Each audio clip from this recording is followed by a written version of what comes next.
Hey everyone, welcome to the Musician's Map podcast. This week's episode is brought to you by me. I don't have any sponsors for this podcast, and that's why I'd like to ask that if you're listening and enjoying the weekly show, there are 3 ways in which you can show your support. Number 1, go and buy the Musician's Map ebook or audiobook. It's a wealth of knowledge about a whole lot of aspects of learning and making music and finding your way in the music industry. It's $10, and I think that's a steal for all the info in there. So go get it now at musiciansmap.org/books, Amazon, or Audible. Number 2, download the free How to Get Your Music Heard ebook from musiciansmap.org/free-book. It's a great little guide to getting your music out there and building your fan base. Downloading this free book helps the podcast because I get your email address, to which I will send relentless daily updates selling you random products. Just kidding. You'll get an email every week about the new podcast episode, and that's about it. Or is it? Number 3, join the Musician's Map Facebook group. It's a great place to keep up to date and ask questions and make a positive step towards your goals. So go click join at facebook.com/groups/musiciansmap. Also, since you're listening to this podcast, chances are you're interested in music production and or recording. So while I've got you, I want to direct you to the Musician's Map YouTube channel, where for the past 16 or 17 days, I've been uploading a Pro Tools tutorial every single day, and I will be doing so for 30 days in total. So whenever you're listening to this podcast, you're probably going to be finding 18 or 19 or 20 or 30 free Pro Tools tutorials. It's called the Pro Tools Basics. They're really short, to the point videos. Unlike the spiel right now. Go check them out, learn how to use Pro Tools, become a famous engineer, or just record your band. I don't know, whatever. Anyway, and that's the spiel, I think. So go and do one or all of those things and keep the good word spreading. This week, I've got another incredible, generous guest for you and a super nice guy. So here we go.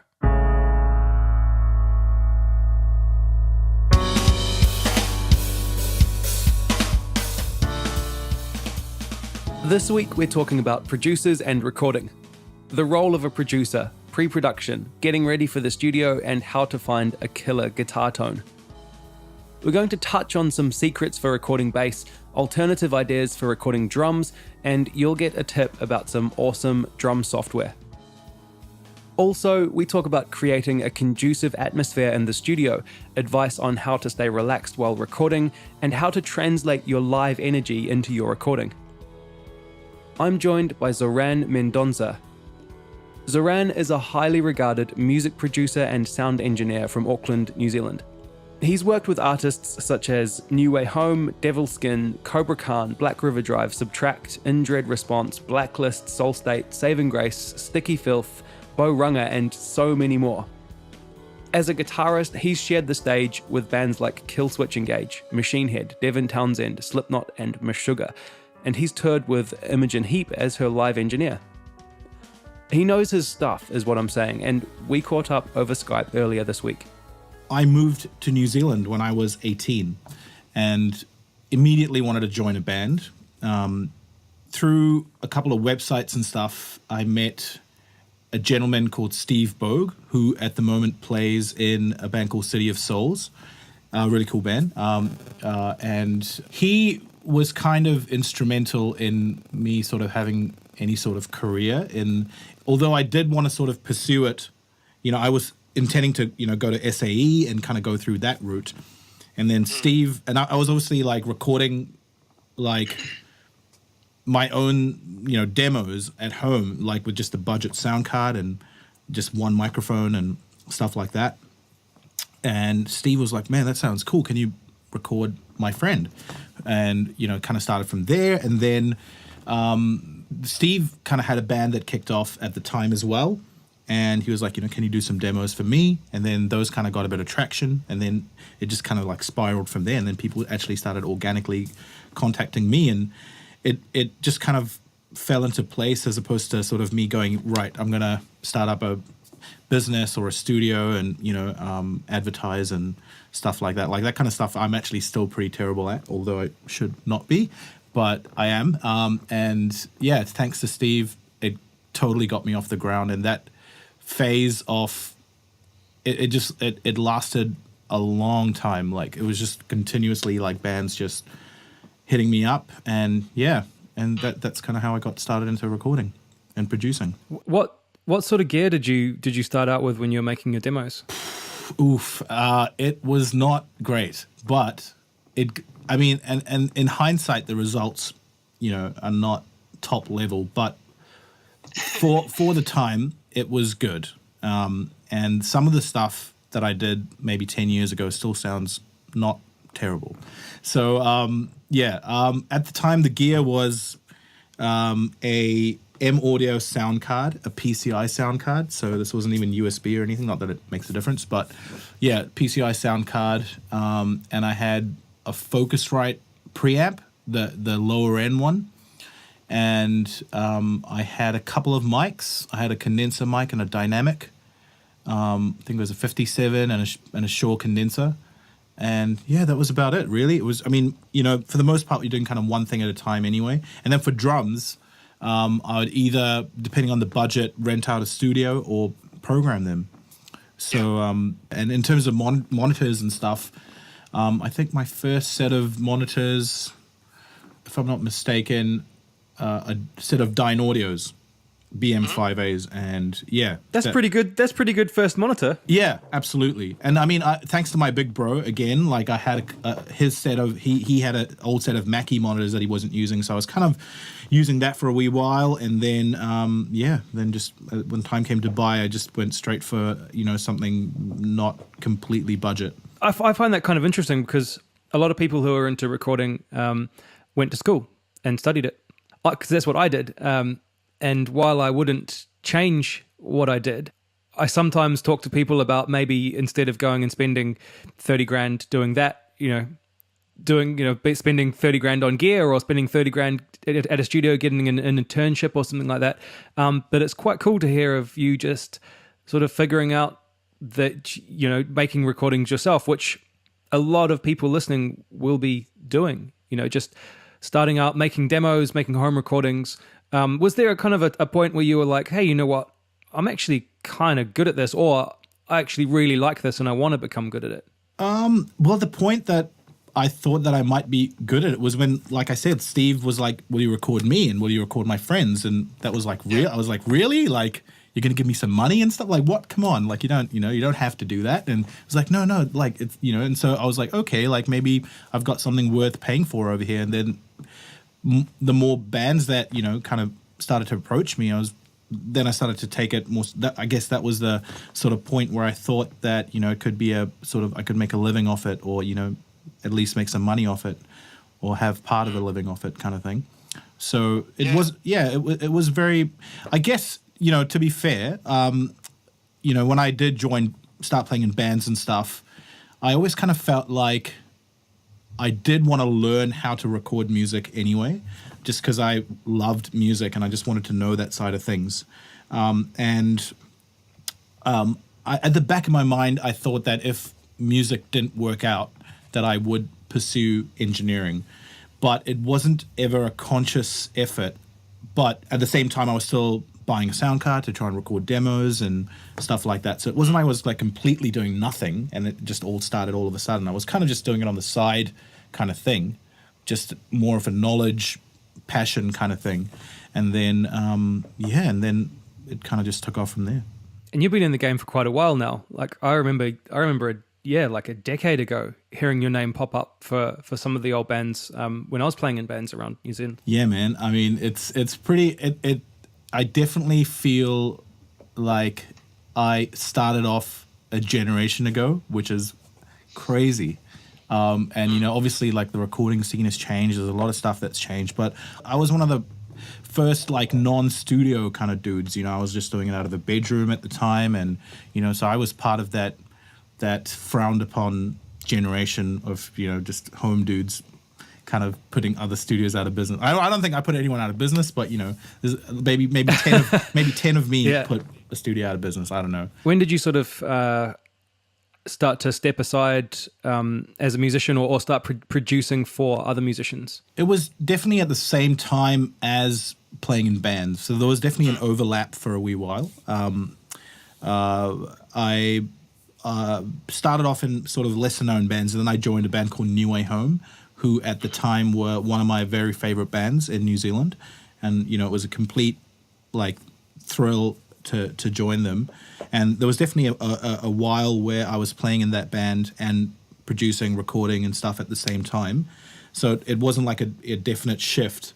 But yeah, like I said, it was very organic. You know, I guess starting off recording and producing, I didn't really know what a producer did or what, you know, the boundaries were and stuff. But at the same time, I always asked bands, you know, what do you want me to do? And that's something that I think a lot of producers would still say. Like, a producer is basically fill in the blanks, right? It's like if the band needs arrangement and sound and mixing and everything, it's like that's what I guess it's a different definition of a producer now than, let's say, even 10, 15, 20 years ago, definitely 30, 40 years ago, where you had more there's still definitely dedicated producers out there who don't mix and who don't engineer and who don't sort of do anything else. So I guess in the hardcore sense of the word, like, a producer would be, you know, someone who's, in my opinion, included in the arrangement part of it, included in the performance part of it, included in obviously the sounds and, you know, what instruments, but definitely more in the arrangement and the performance. And I guess for me starting out, you know, it was less of the arrangement stuff. It was just more of the performance and the sound side of things. Yeah. Yep. And yeah, so for me it was never like, yeah, I kind of wanted to, I never felt like I wanted to be a producer or producer. It was mainly just recording bands, and then if someone needed help with the arrangements, I was like there to step in and kind of help with that. And, you know, if the bands were very happy with the songs and they just wanted them to sound great, like, I was, you know, equally happy with that arrangement as well. So I guess, you know, producing sort of started off from bands who were saying that, you know, we're not 100% happy with the songs, and, you know, we need, and then I guess you can get a feel for bands who, you know, don't completely have everything together, and, you know, admittedly they would say it as well. And yeah, and that's when I think the producing aspect came. I guess initially it was more engineering, and then the producing aspect just came from bands who wanted a bit more as well. Do you think there's a line which maybe can be blurred between engineering and producing? You know, say if someone says, you know, comes to you with a song and you're recording the song, and they go, well, my guitar tone, you know, can we really work on it? You know, because that's an engineer kind of job, right? So you work on the tone. Yeah. At what point do you think that kind of crosses into producing territory? Like, is there, what I'm trying to say, is there like a, you know, line where you kind of start to cross and go, actually, now I've had such a hand in that sound that maybe it's a bit of production as well? In my opinion, I would say, in terms of just getting a sound, that probably wouldn't cross into a producer territory, although wouldn't necessarily cross into a producer territory. Let's say, you know, if you were hired to engineer a project and you know, the artist was like, I'm not happy with the tone, and you were like, okay, let's just swap out a guitar, let's try this, let's try a different amp, let's try different everything, that wouldn't necessarily equal to what a producer does. It's a funny one, because a producer can definitely say those things as well, can say, let's swap out the amp and the guitar and stuff as well. But that doesn't necessarily make a producer from an engineer.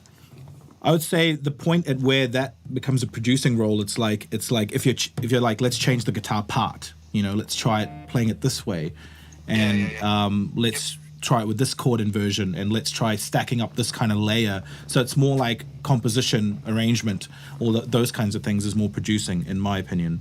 Whereas, you know, the tone doesn't necessarily, although the producer, in my opinion, is also responsible for an overall sonic perspective, you know. So if you go like, man, that sounds massive, that's just a massive sound, I would say a producer definitely has a role in that as well. Or like, let's say if that sounds crystal clear, or that just sounds amazing. Like the producer's hand is definitely in that sound, but you don't necessarily need a producer just to get a great sound. Sound can be equally attained by a great engineer as well, and then just a great mixer as well. So, what sort of do you think there's like a certain credentials that a producer has to have? I'm thinking like, say a band has a mate who's like, I'll come into the studio and produce your record or something. What sort of, do you think there's a sort of credential or a certain amount of experience or something that qualifies someone to be a producer? Absolutely not. I think that you could be a good producer and a bad producer, right? But to make someone just a producer, it would just be someone, in my opinion, who is firstly looking at the performance and the arrangement side of things. So and then the sound is sort of second, third. So it could be anyone. Like, I mean, I always tell people, whenever I'm working with people, especially like newer folks, they're like, I don't know as much as you do about this, but, and I'm like, that actually doesn't matter, because, we're trying to, at the end of the day, make people who don't know anything about anything like it. You just you want as many people to like it, or you want a certain type of people to like it. So, I think as long as you can, and I think anyone can tell the difference between, let's say, for example, a good sound system and a bad sound system, or a good sounding CD and a bad sounding CD. And I think so. Everyone, people think sometimes that they don't have what it takes to be an engineer or something like that, but I can assure you it didn't come easily to any good engineer. And you just start off being drawn to sounds and stuff. And I would say that you don't need any credentials or anything like that. You just need a good result. And that's just what for me especially, like, and you were talking earlier about engineers who are sort of considering school, and people who are going the school route, and you're like, you sometimes think about telling people to buy 30 grand worth of gear. I always tell people that if you can get a world-class sound, you're going to get work. It doesn't matter what you're using, where you're recording it. If you get something that sounds as good as the last Tool album or whatever, you're going to get work.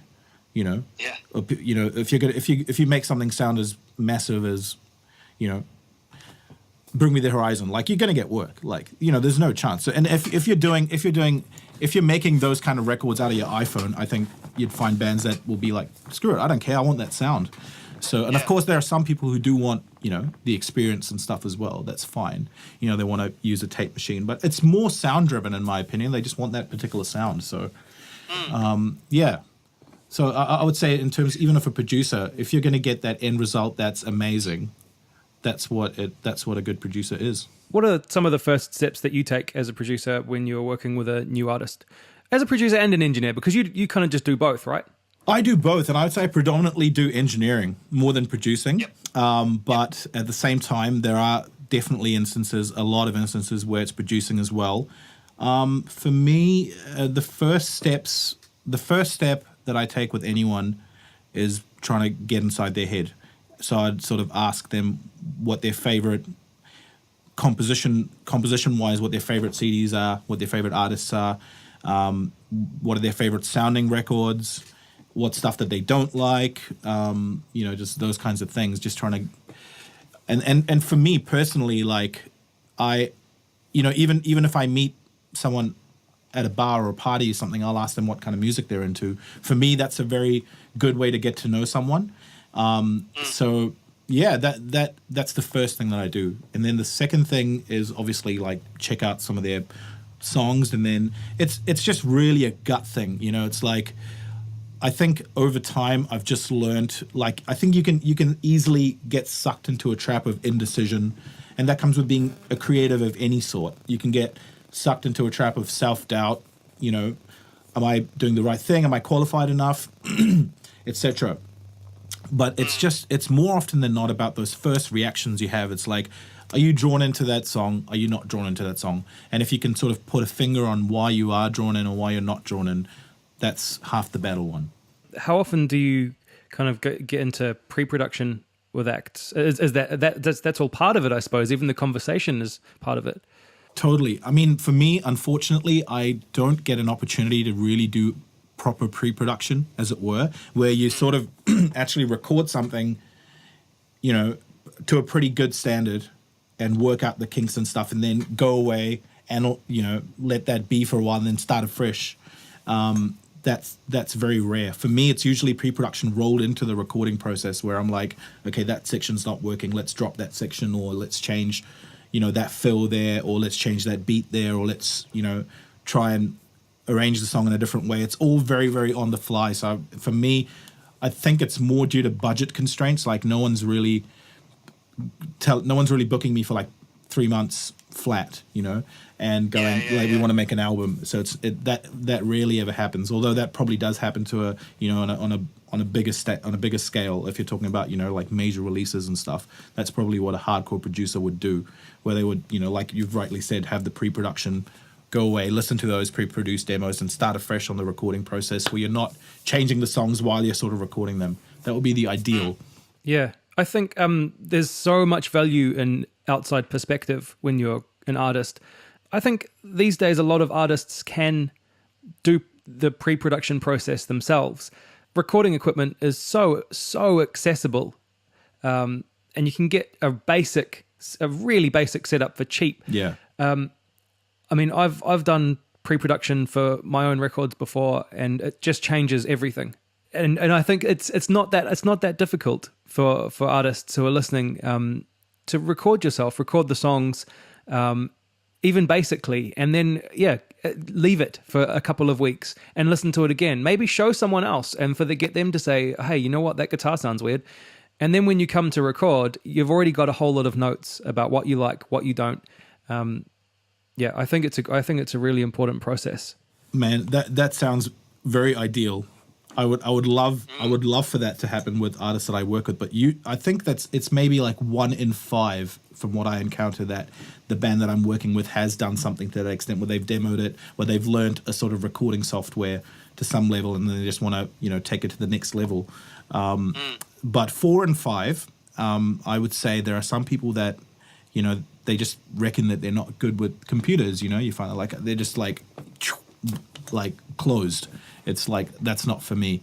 And so then they I guess it's like they go back to the sort of older way of doing things, where, you know, they have to play it live to sort of get that kind of same feedback from someone else, or they record it on their phones or little loopers or stuff like that. So yeah, I mean, that would be ideal to have that pre-production thing like that. And yes, it is. But you know, I guess if everyone was able to pre-produce, I'd probably be out of a job. So, you know, I don't completely blame them for not doing that. So yeah. What else can an artist do you think, to prepare?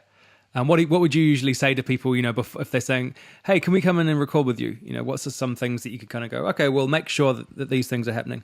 Well, it really depends. I mean, yes, I think if you're talking about the best possible outcome, you know, really high level artist, and, you know, I would say get a microphone at home, especially for, like, this is for a vocalist, right? Get a microphone and learn what you sound like in front of a microphone with headphones on in a studio situation, because singing into a live situation is completely different. If you're at band practice, it's like you can barely hear yourself 99% of the time. There's only 1% of practice situations where, you know, everyone's playing at a good volume and you don't have to completely belt out, you know, everything. And you hardly ever have to do that in the studio. You don't, you know, the mic will pick up everything. You don't have to go full tilt. So, you know, to learn, you know, I would say that the first thing, and the same thing with any instrument, I would say record yourself somehow. For me personally, as a guitar player, recording my own demos was incredibly eye-opening. It was so, and you know, just doing it to a metronome, and, you know, I learned how to sort of program drums and stuff as well, and recording to those drums, I was just like, I was, you know, much looser than what I thought I was. And so then recording actually was like, okay, I can actually tighten up a lot. And then, you know, just recording your own stuff on your own would really tightens you up as a musician. And at the very least, I would say, if you're gonna, I would say 90% of the time you end up recording to a metronome. So go ahead and record. Go ahead and practice with a metronome, and be hard on yourself. Don't just take it easy. Like, be hard on yourself, and try and pick flaws in your own playing at those times. So and you could even record on your phone now. Now you just need a smartphone, so you can have your metronome, have your smartphone, record yourself, and and I think timing is a big part of recording as well.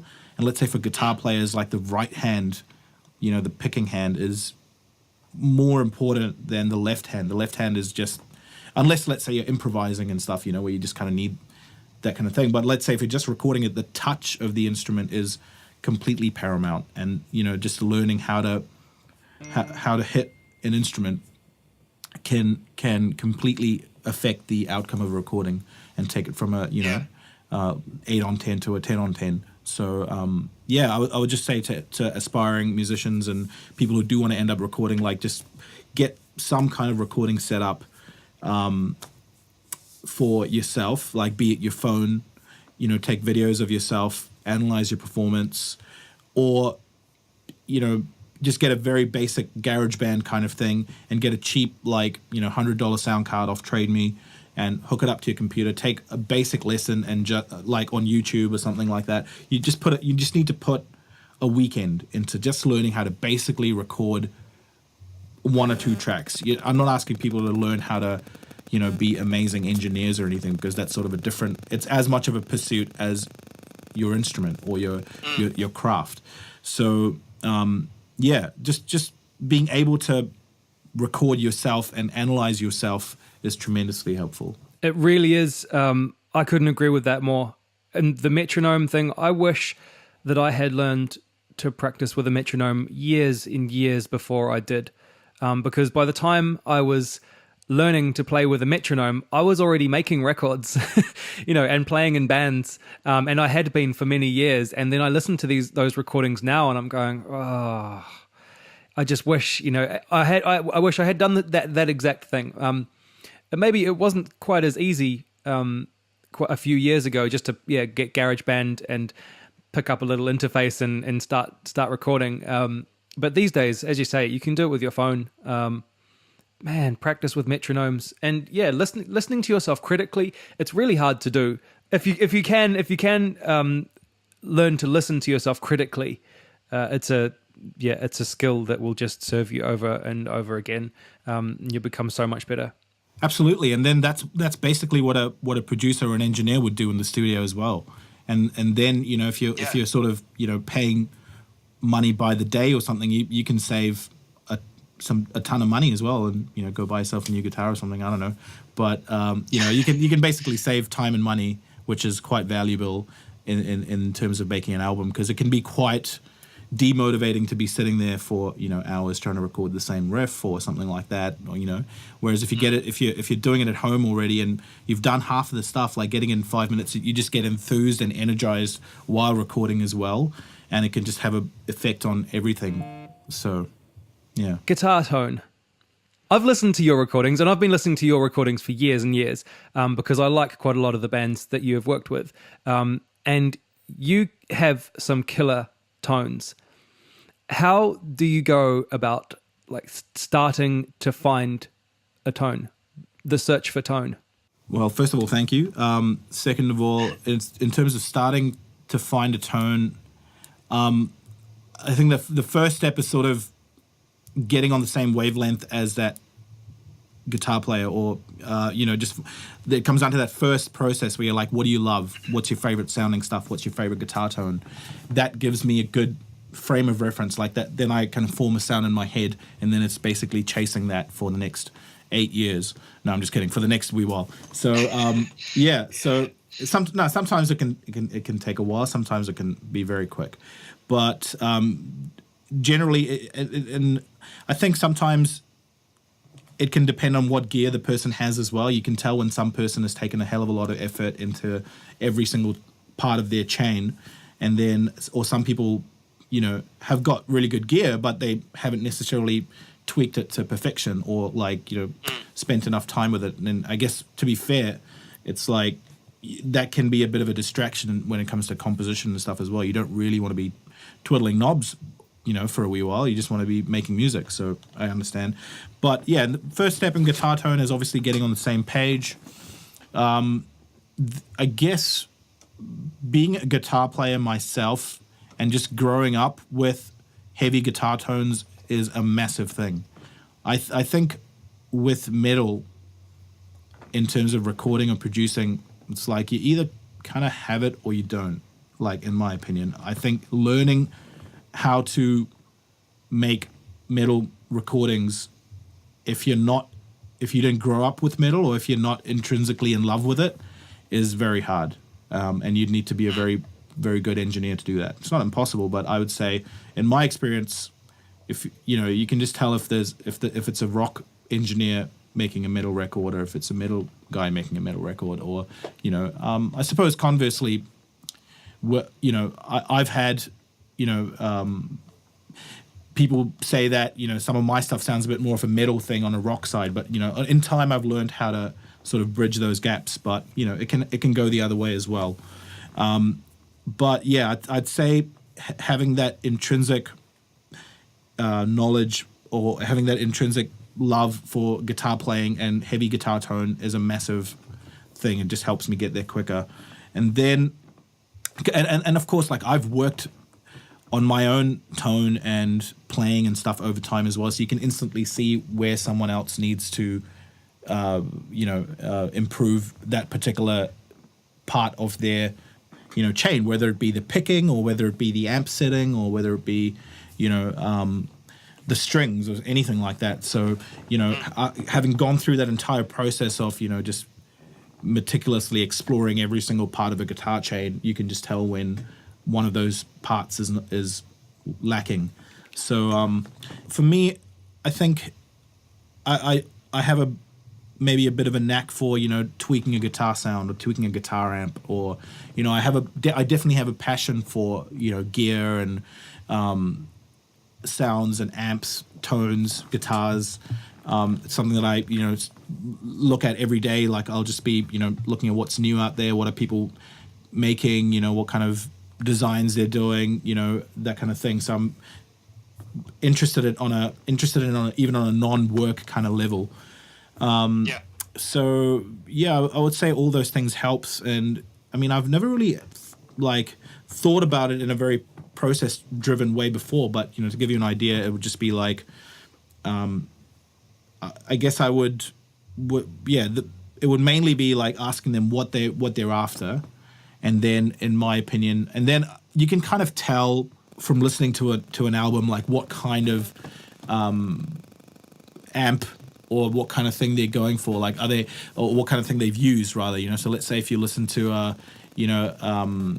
Linkin Park sort of sound, that's obviously a very Mesa Boogie Jewel kind of thing with maybe a Marshall mixed in or something like that. So it's kind of a looser thing. But let's say, for example, you listen to a Metallica, pre-94 Metallica or whatever, it's a very tight guitar sound. And, for example, Meshuggah or something like that, it's a very tight guitar sound. So then that you're kind of going for more of a, Mesa Boogie Mark series, as opposed to a dual recto or something like that. So, or for example, if you listen to Killswitch Engage or something like that, you kind of know that's a 50-on-50 kind of sound, so that kind of thing, I guess I've always had an affinity for, those guitar tones. So, when I listen to what they have in mind for what they like, then that gives me an immediate heads up as to which direction to go. And am I going 50-on-50? Am I going modded Marshall? Am I going,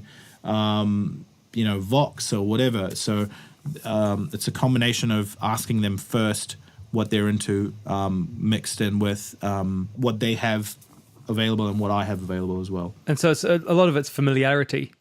With you're just listing bands and what amps that they use and the sounds that they achieve. So it's obviously that you're entirely familiar with how they achieve those sounds. What do you think is, if there was one most integral part, people out there in their quest for tone, and they're going, is it my guitar? Is it my pickups? Do I need a tube screamer? Is it my amp? what's the one most important thing any genre? Jeez, man, it's okay. I'll give you a cliched answer and then a more technical answer. The cliched answer is the picking, the right hand picking, right? That for me, you can make a sort of average tone sound phenomenal, and it just comes all down to that picking. You just have to really learn how to pick your instrument. You have to learn how to pick it hard enough where it's giving you a bit of vibe and juice, but it's not going out of tune. So there's a way to hit your guitar hard enough where it's not destroying the intonation and tuning of the guitar, but it's still, pretty hard. So I'd say that is, and it's such a cliche, right? Like tones on the fingers and all that stuff. So, but it's kind of true. And for metal as well, like metal is such a, it's not a very natural sort of thing. Like for like maybe, 50s, 80 years, like people were just strumming a guitar like more or less one way, and then suddenly someone wants to do jug jug jug, like it's a completely unnatural thing. And especially with something like palm mutes, it has such a crazy effect on the tone because like it just all adds up. It's like how you stop the notes, how you attack the notes, how you mute the strings that you're not using, stuff like that. So it's just like, yeah, and I would say that comes from also sort of recording yourself at home and stuff as well. You kind of learn how to get a bit of more tone out of your hands and stuff. So that's my cliche answer. But my technical answer, I would say pickups. Pickups is another kind of underrated sort of thing. Like people assume that if you get a $5,000 guitar that you don't necessarily need to change the pickups, which is a fair kind of logic, but it doesn't necessarily work because especially if you're going for a crystal clear guitar tone, you need to get an amazing set of pickups. And I would recommend to anyone, especially with rock and metal, to check out bare knuckle pickups. They're pretty much my favorites, and they're quite well known. But you can do something like email them and just go, "This is my guitar. This is what wood it's made out of. What pickup would you recommend?" And they will recommend a pickup for you, for your style, for your guitar. Wow. Yeah. Cool. Yeah, your cliched answer. It's cliche because it's true. Like, and it's across the board for any instrument. As a drummer, you can recognize, someone playing a shitty drum kit. If they're a good drummer, it's going to sound good anyway. It's the precision that they play with. It's everything. And I've actually had that exact experience where I was recording an album for a singer-songwriter, and she had a drummer who had a studio, right? So we went to the drummer studio to record the drums for this album, and it was a good room. And I saw the drum kit, and it looked like someone had literally beaten it up. It was just completely dinged up. The skins were old.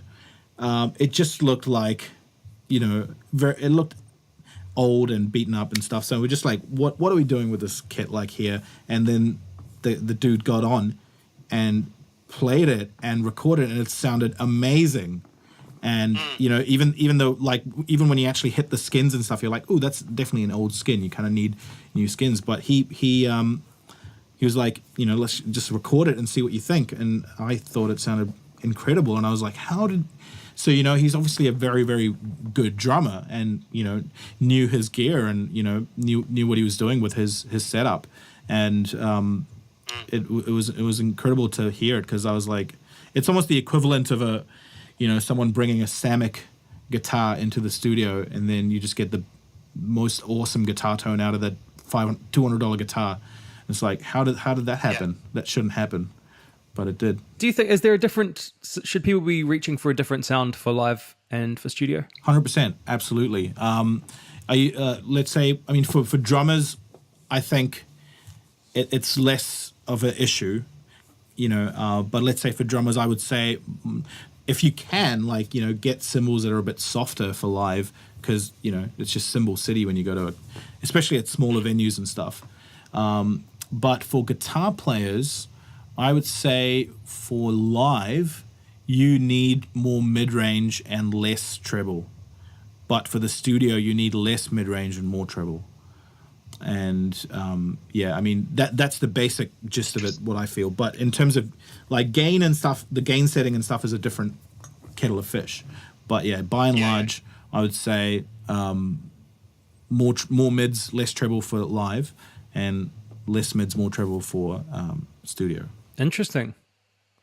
I mean, what about? I just want to touch on bass. I'm going to touch on drums as well, just for the bassists and the drummers that are listening. What's your kind of go-to rig for heavy bass? I like to get a DI, and if the bass player's got an amp and stuff as well, I'll mic that up as well. Most of them don't really are not too fussed about miking their amps up and stuff, as long as most of them, if they've got an amp and stuff, it's just like if they've got their pedal chains, they want that recorded. So I'm like, yeah, that's fine, we'll record that, and then I'll get the DI as well. And I'll try and sort of remake, if they've got a pedal sound, then I'll keep that, but then I'll just try and remake like an amp sound in the computer, like so in the box.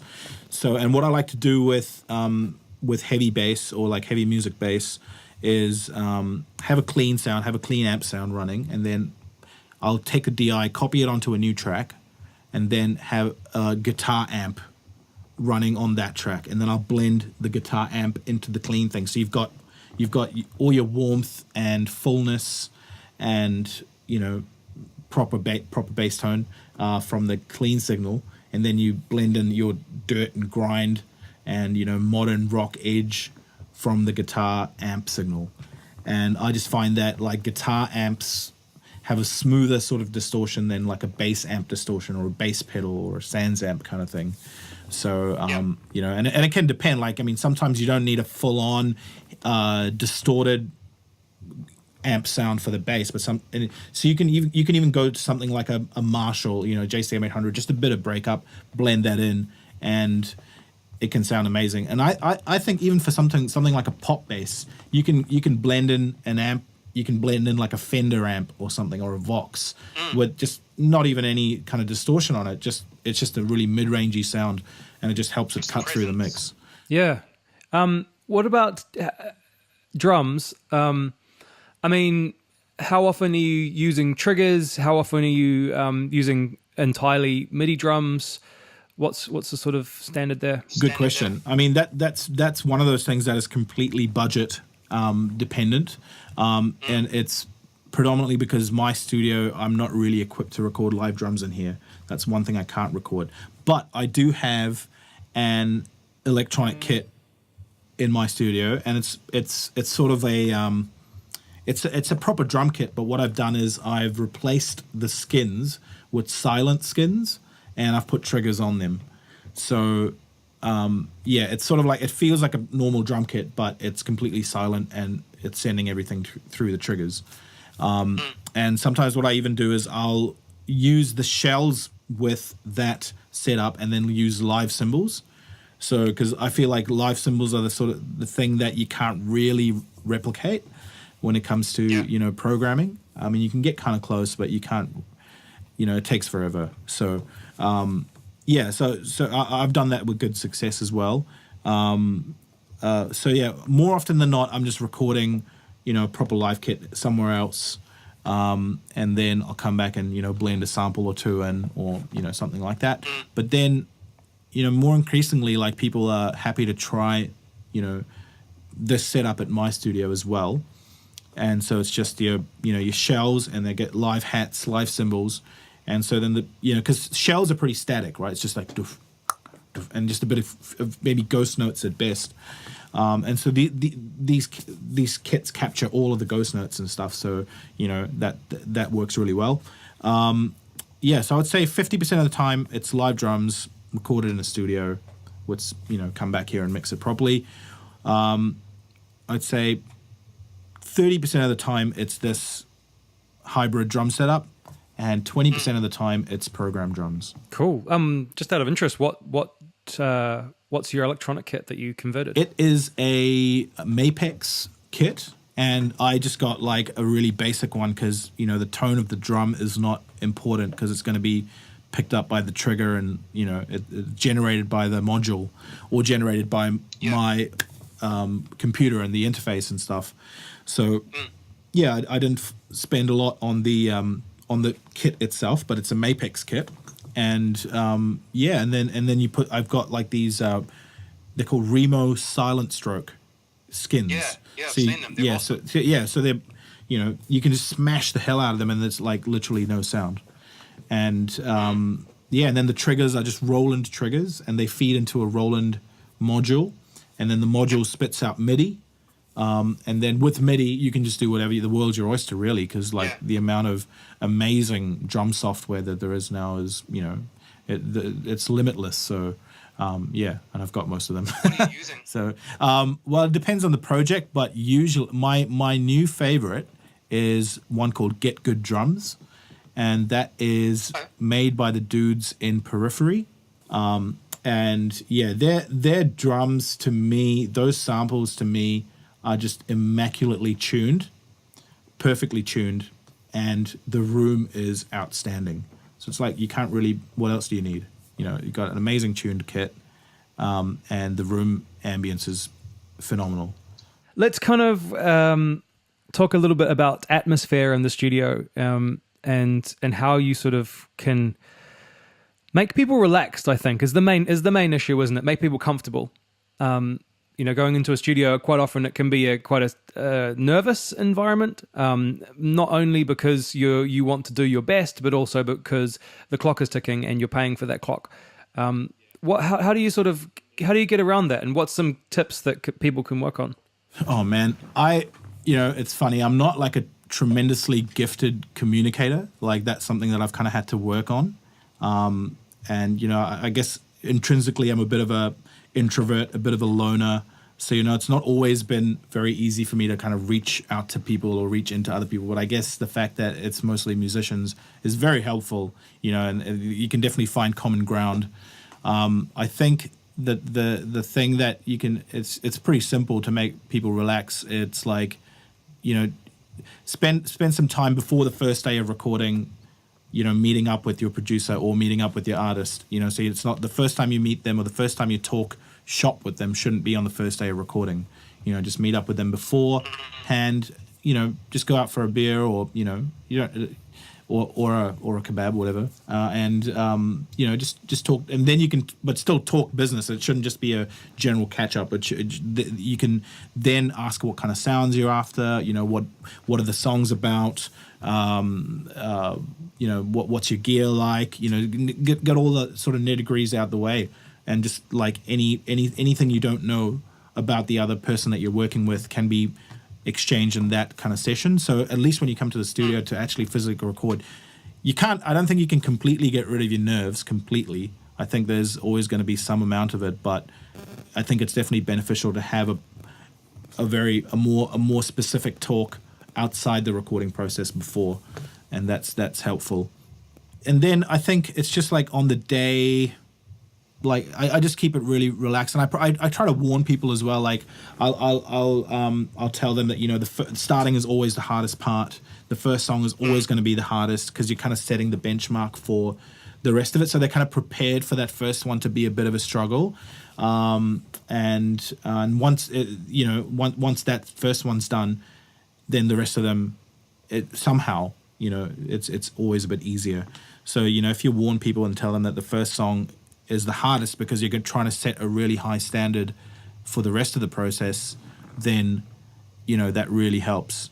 And it could, even if they're recording a single, like one song, it's like the first line of the song is the hardest line of the song to nail, or the first verse is going to be the hardest one, or the first chorus is going to be the hardest one. Because usually by the end of the song you're pretty damn warmed up. So it's not as much of a struggle to get your voice sounding exactly how you want it. I often do something like when the whole song's been recorded, I'll be like, okay, let's go back and record the first verse again, and 8 times out of 10 you'll get a better take. So stuff like that, just warning them. And then I also tell people that like anything that I say is not for any kind of personal gain. It's just for making an amazing sounding CD. You know, I just want to make something that I want to spin in my car later, and I want to, you know, that I would love to buy as a fan of music. And, you know, if I say something that is, you know, suggesting any kind of change and stuff, it's not just because I want to, you know, throw my weight around or anything. It's just, you know, and if you disagree, feel free to disagree. So I think if you tell people about your nature before you start the process, they're aware of what to expect. And then most of the time they're like, oh no, you know, like it's not a biggie. So, you know, but then it certainly helps. I think even though people would say that, I think sometimes if you said that just off the bat without telling people what to expect, it could go the other way. So I think, that is really helpful. Just telling them what you're like as a producer or an engineer, like what they can expect from you is the thing that sort of helps them just relax into it. Yeah, communication. What would you say to people that are maybe a bit nervous about translating to a studio recording from, you know, capturing their kind of live energy and bringing that into the studio? I know that's something that the questions that I face a lot. You know, how do I sound like I do live in the studio? How do I get that energy across? Yeah, that's a funny one. I think you know, when people perform live, they're not inhibited at all. You know, they're moving around a lot differently. Their frame of mind's a lot differently, and it's live. It's not a you know, microscope on everything, on every note, on every syllable, on, you know, it's a completely different environment. So I think obviously, you know, that's something to be aware of, you know, as an artist, that, you know, it's probably going to feel a lot different. You're going into a dead quiet room and you're going to have headphones and your voice is going to be like all thrown in your ears, or, you know, even with your guitar, it's just going to be thrown at you like in a very magnified way. So it can be disarming, you know, but at the same time, I mean, a lot of it has to do with that preparation aspect, you know, like practicing like a lot and just getting really, really good at your instrument. So, you know, when you're in the studio, the time for really practicing is kind of over. Like it's just about performance then. So that time when it comes to studio, it's just about listening to those, what you're playing, recording with, like, let's say, for example, you know, just listening to the new drums when you're playing your guitar and kind of locking in with that, you know. But in terms of capturing a live energy, I would say a lot of people would think that you need to record everything all at once to capture a live energy, but I don't think that's the case at all. I think that it's just about feeling that same kind of energy when you're actually recording yourself, and it's just about how you can get into that kind of mind headspace when you're recording. You know, like it's so funny. Like I'll record people, and, you know, sometimes it'll be a bit of a struggle. You know, a bit of nerves, a bit of like, you know, like I'm not particularly happy with that. Let's try that again, something like that. And then I'll see the video, and I'll look at them perform, and I'll be like, why didn't you perform like that, like in the studio? Like, just like, you know, just like you can totally do that. Just like, so, you know, when people get in front of a camera and stuff, I think, you know, it's almost like it's more easy for them to, you know, maybe it's, I don't know, it's a performance thing and stuff like that as well, for sure. Yeah. But, you know, you can just tell that they're relaxed, and, you know, it's a different thing. And so I would just say, like, you know, you can almost just imagine that you're live, or almost imagine that you're, you know, shooting a video, or like, you know, you're in your ideal, whatever gets you pumped. You know, if your ideal space is in front of a camera shooting a video, then picture yourself there. Or if your ideal space is in front of 10,000 people, picture yourself there, you know, and what would you do there? But or if your thing is more, you know, just tuning into the song, and, you know, like, or like, let's say when you're feeling your best in your car, you know, sometimes you're driving in your car and you're singing along, it's like, you know, no one's going to hear you, so you're just like, you're fully free. So it's just about being able to tap into that frame of mind in the studio. So I would say that would be the single most contributing factor to capturing that live kind of energy. And I would say that's something that you kind of it would be helpful to mention that, I think, to the engineer or producer as well. Like, you know, just go like, you know, we sound really great live, but I've never really gotten that vibe in the studio. I'm kind of worried it's not going to come across the same way, something like that. then as a producer or an engineer, I'd then have at the back of my mind, like I just wanted to have that kind of particular energy. So it just helps build that overall picture. So again, it comes down to that first sort of interaction that you have, or the before recording interaction that you have, that you make sure that you're on the same page as the other person that you're working with. As a sort of final thought, has there been a moment for you when you kind of just get it, when something just sort of clicks? Has there been a moment when you've recorded a vocal take or you've done a guitar take and you've kind of just gone, wow, that is something really special? Are you able to identify that? What's your thoughts? There are sometimes when like there's a really special moment in a performance or something like that.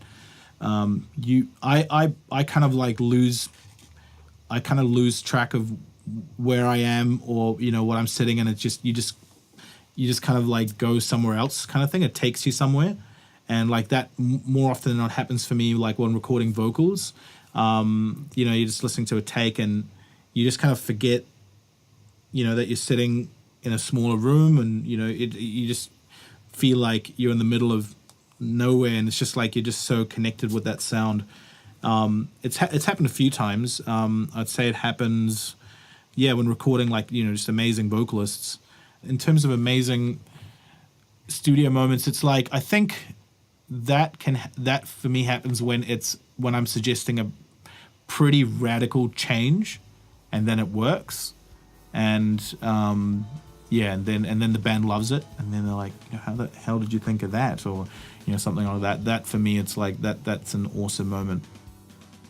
And that's all for this week. Thank you so much to my guest, Zorran Mendonsa. Check out his work at facebook.com/Zorran Sound. Zorran is Zorran.